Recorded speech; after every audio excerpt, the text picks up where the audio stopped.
Bonjour, aujourd'hui je te propose de te raconter l'histoire du tutu de danse classique.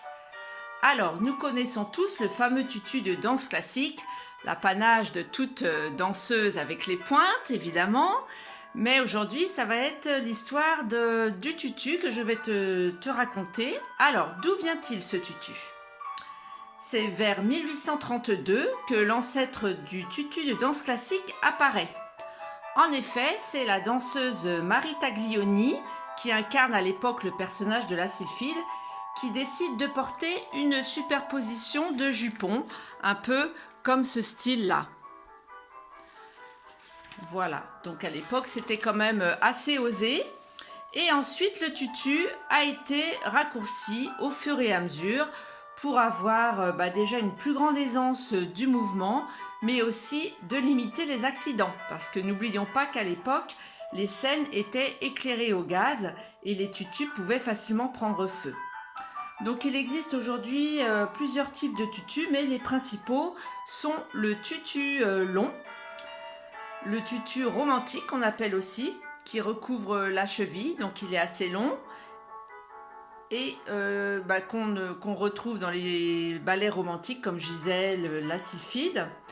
Ensuite, il y a le tutu classique qui arrive au genou, comme le tutu Degas, du nom du peintre qui a peint beaucoup de danseuses, et le tutu plateau, très court, que l'on retrouve dans des ballets classiques comme la Bayadère ou comme ce magnifique tutu noir qui a servi dans le lac des Cygnes.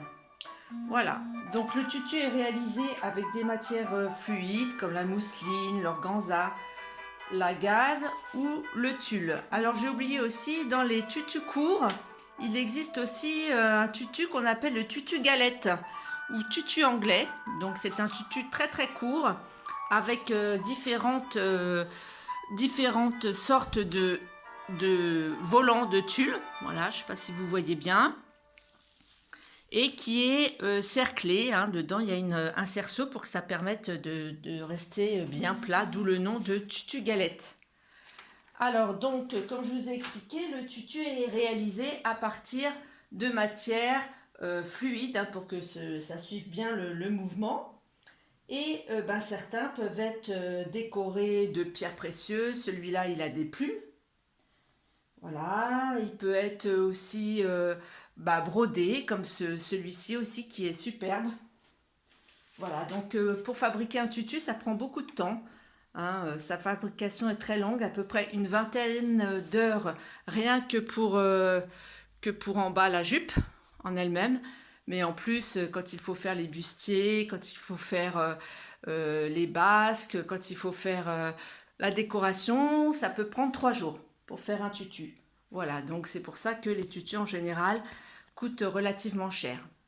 Voilà, maintenant que tu connais l'histoire du tutu, j'espère que tu auras l'occasion d'en porter un une fois pour danser.